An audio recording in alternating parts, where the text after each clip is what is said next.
The Dallas Stars hang on in the Music City for a 3-2 victory over the Preds to complete a back-to-back sweep over the weekend. And are the Stars becoming comfortable being uncomfortable and finding ways to win games? But it does come at the cost of another injury, this time Roope Hintz. We have so much to break down next.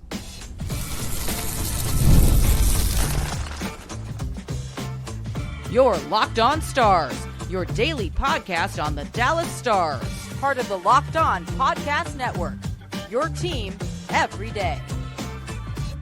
Howdy, Stars fans. I'm Joey Erickson, former producer of 105 Through the Fan. Please be sure to subscribe. We are free and available wherever you get your podcasts and on YouTube. And as always, thank you so much for making us a part of your day and making us your first listen. Welcome to a Monday edition of Locked On Stars, part of the Locked On Podcast Network, your team every single day. Today's episode is brought to you by FanDuel. Download the FanDuel app now by visiting FanDuel.com and win $300 in bonus bets if your first $5 bet wins. The Dallas Stars complete a back-to-back sweep over the weekend against the Carolina Hurricanes and the Nashville Predators, squeaking out 3-2 victories.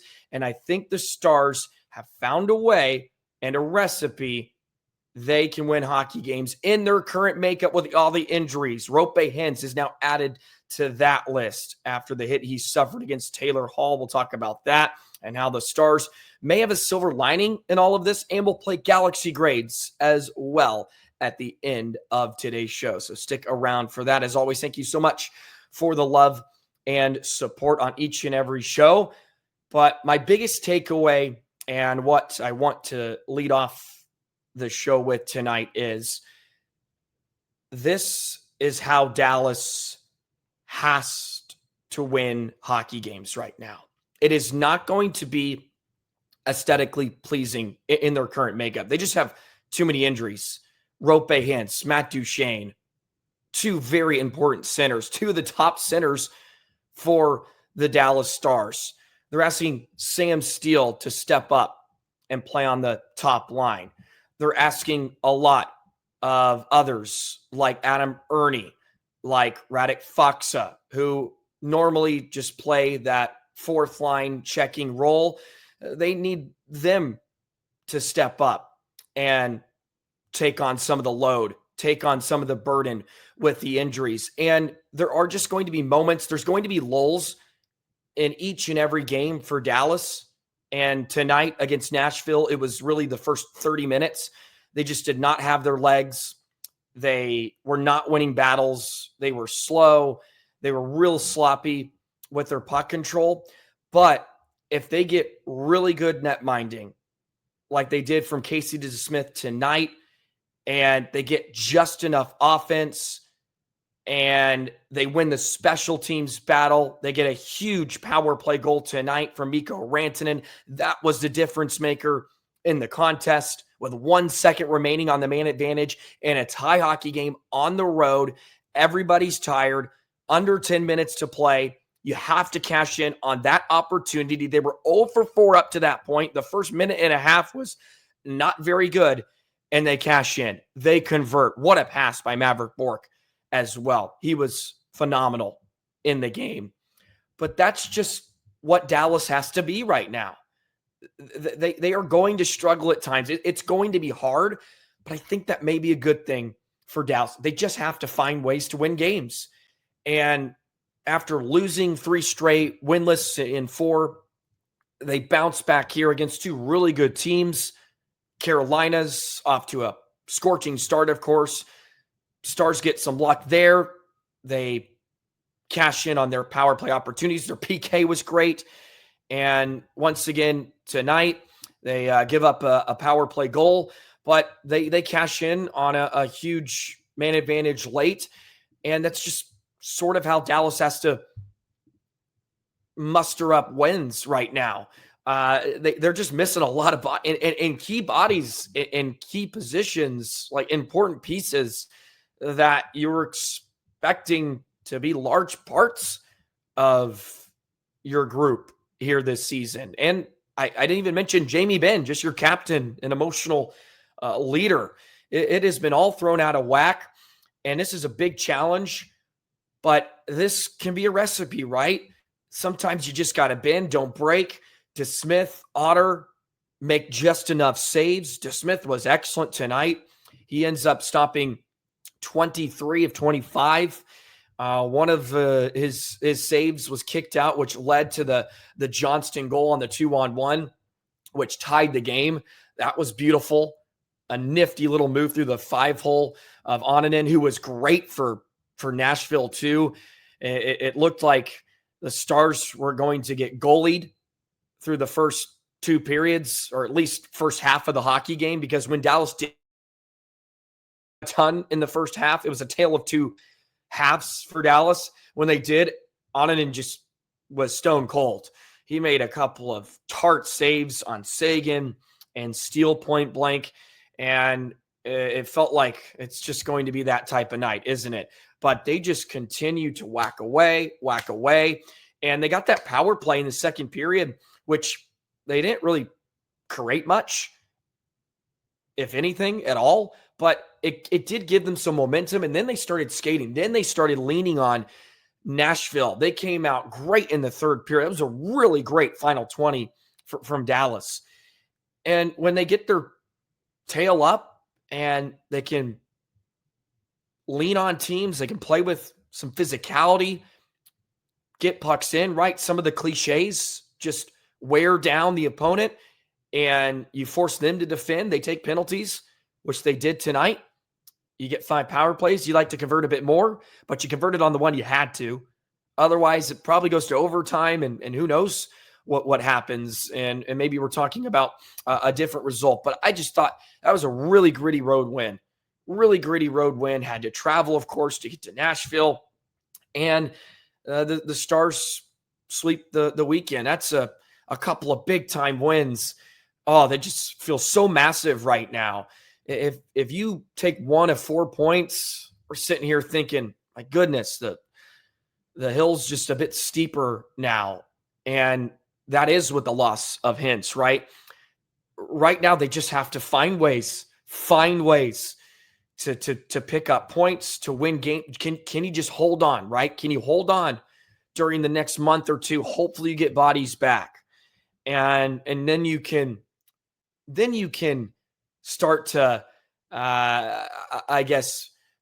start to move in the direction that you saw the Dallas Stars being at the start of the season. But right now they just can't do that in their makeup. There's just too many moving pieces.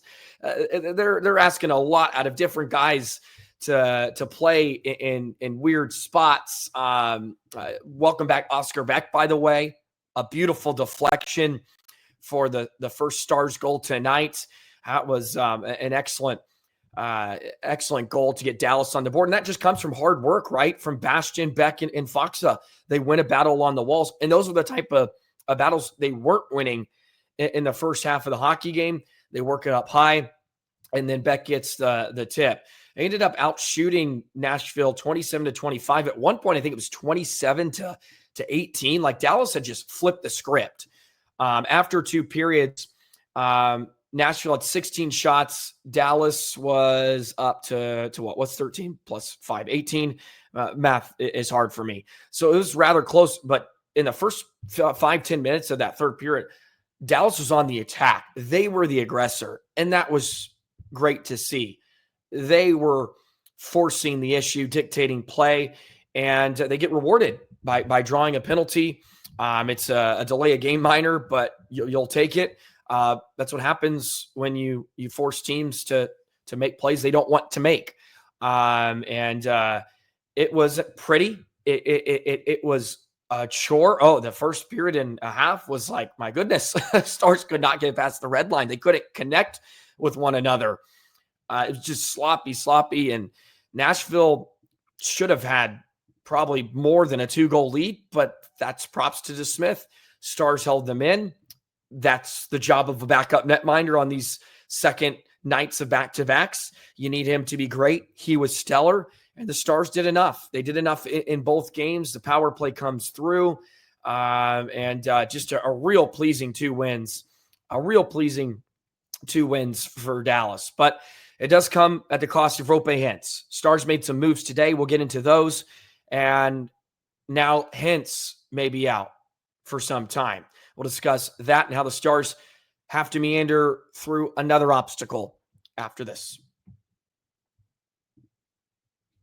Today's episode of Locked On Stars is brought to you by FanDuel. The NBA is back, and there's no better place to get in on the action than FanDuel, the official sports betting partner of the NBA. Even if you miss the start of the game or want to ride the hot hand, FanDuel has live bets for everything from who will score next to fourth quarter comebacks.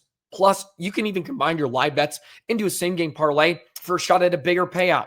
It keeps every game exciting, especially when your team's making the late push. And right now, FanDuel is giving new customers $300 in bonus bets when your first $5 bet wins. You've heard me talk about it for quite some time now. The NFL action over the weekend. How about them Texas A&M Aggies off to an 8-0 start? Woo! It's all going right in Texas A&M's world. Sprinkle some money on the Aggies, maybe to win the SEC. Who knows? And FanDuel's right there for you.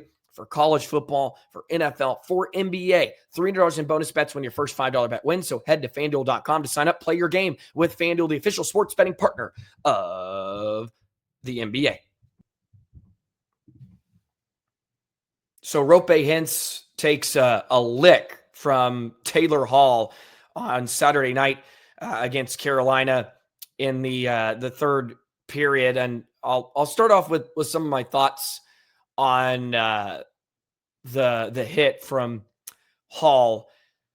I did not watch the game live, so I had to go back and rewatch it. First off, it was an obvious charging penalty. Hall left his feet, and he blew up Roope Hintz. I'm surprised it was just a minor penalty. I certainly could have seen them making that a major. I'm almost shocked it wasn't, just because Roope was a bit defenseless trying to move the puck. And by him leaving his feet, it would be one thing if he just drove through him, because for the most part, it was a clean hit for the most part, in my opinion. I don't think it wasn't like he contacted head first, but he did fly in with his arm. But it was shoulder to the midsection. I've said this before, like, hockey is a contact sport. It's physical. You're going to get some body blows sometimes. But I was surprised that wasn't deemed a major because of Hall leaving his feet. And they elect to just toss him 2 minutes for a minor. And away they go. But I don't think it was the nastiest hit. I don't think there was any ill intent from Hall. Although, like, that was a penalty. Like, he went, flying in to Hintz. So some of my thoughts on it. Obviously, the bigger news is now Hintz is out. He didn't play tonight.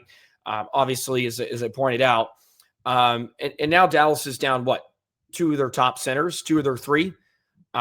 Fortunately, Johnston right now, for the most part, is a number one. They had Sagan with Rantanen and Steele tonight. We'll touch on some of the numbers and lines in the next segment when we hand out our Galaxy grades. But you do get Oscar Beck back, so that's a nice addition. But as I sort of stated, there could be a silver lining in all this with Neal's out. And now you add in Roope. Like, Dallas just has to be uncomfortable. And maybe down the line, maybe a couple months from now, we look back and not saying this is a good thing.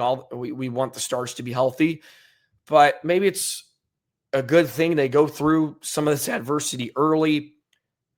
Guys just having to figure it out on the fly. That's the other thing.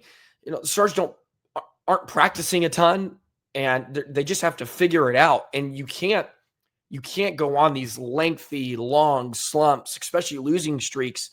They go winless in 4.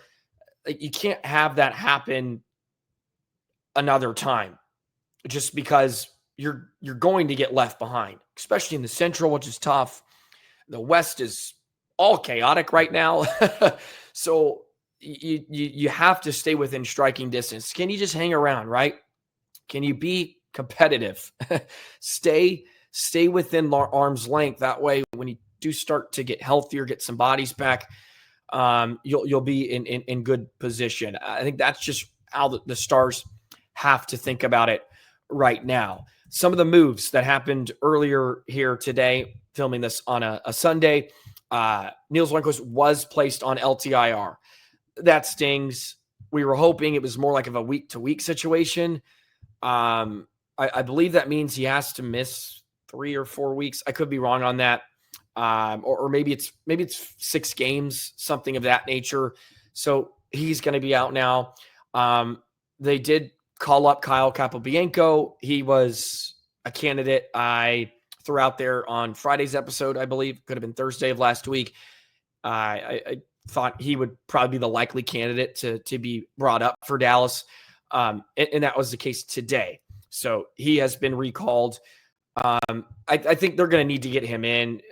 Petrovic has struggled here early this season. Well, we saw him at Carolina, the first goal the Kane scored. Just not the best effort there off the face off, but they needed to give Petro a rest, right? He's had to be used quite a bit out of necessity. The Stars have really just been dressing the minimum healthy amount. So they've needed him to play, and he hasn't been awful, but they don't want him playing 5-6 games in a row. At least that's my opinion. They probably would like, to get him in 2 out of every 3 games, or maybe even 1 out of every 4. But he's going to have to play more because, well, it's a necessity. But Capobianco, very, very reliable, right? 74 games in the NHL. Like he's had a cup of coffee.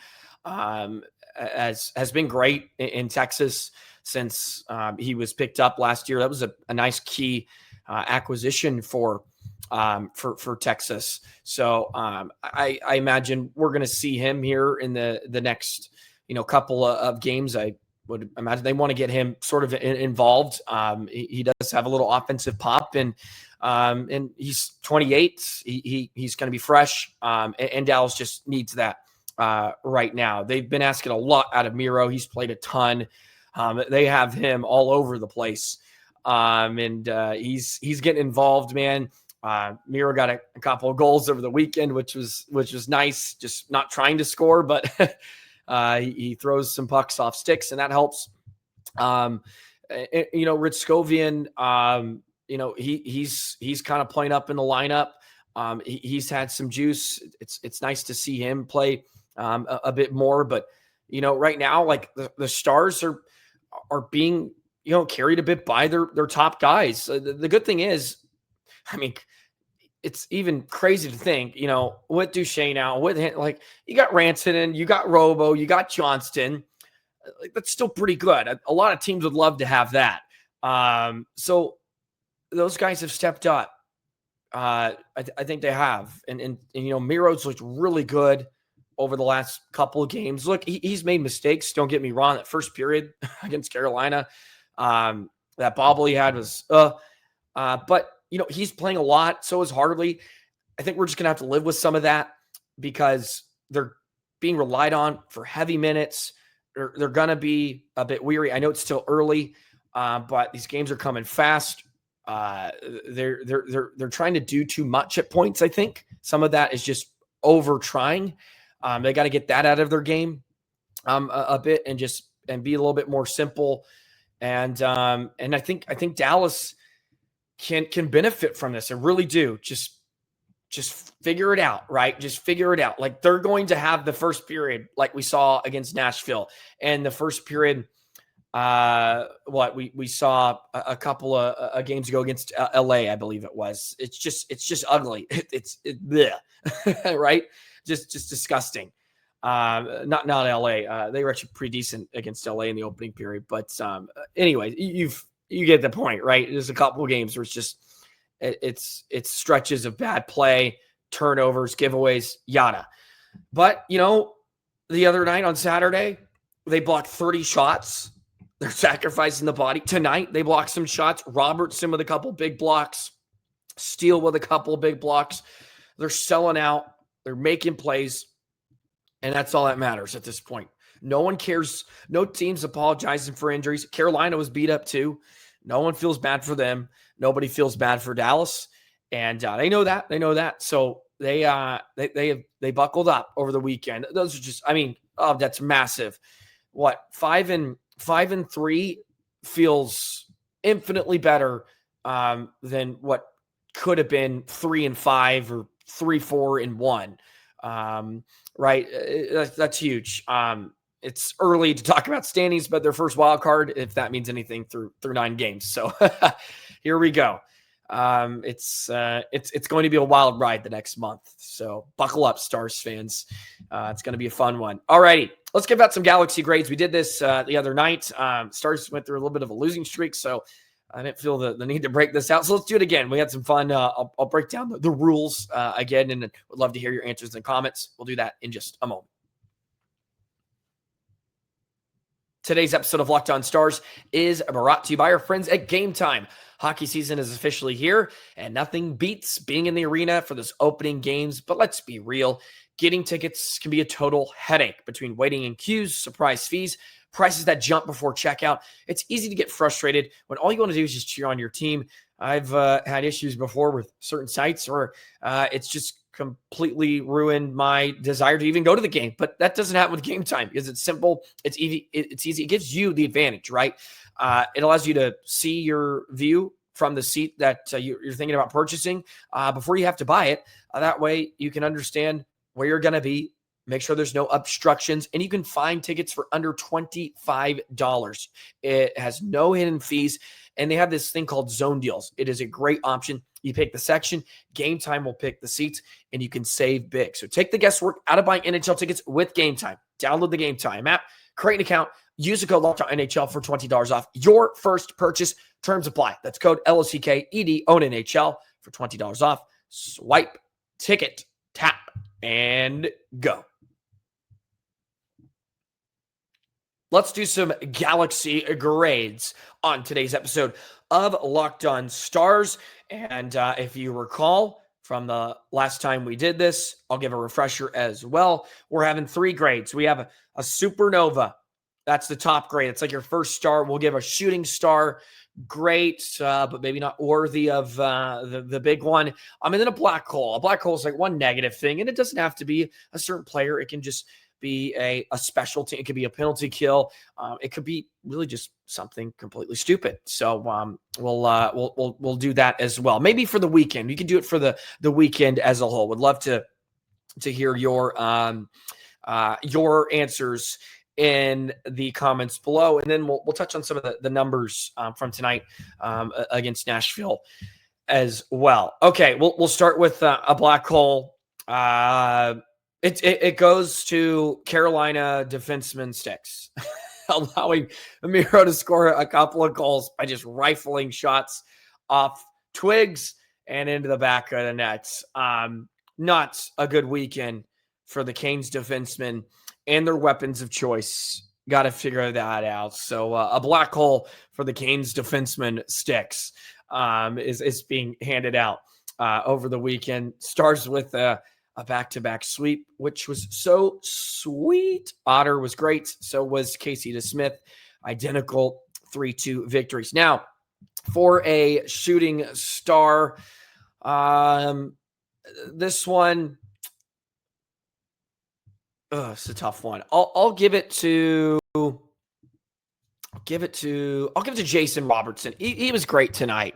I'll give it for his performance. Picks up a couple of helpers. He deserves a shooting star for his weekend. Had a couple of blocks too down the stretch. Let's give it to Robo, man. He's, there's been probably 5-6 stars, maybe 4 or 5 that have just been good all year.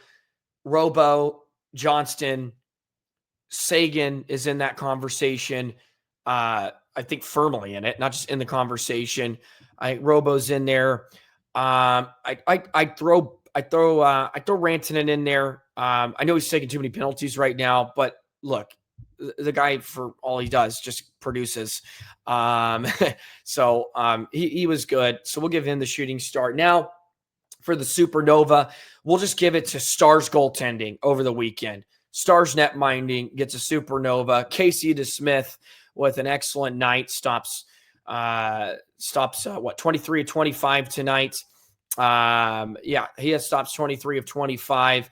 And then Otter stopped 26 of 28 against the Canes. Supernova to the Stars net minding over the weekend. They were massive.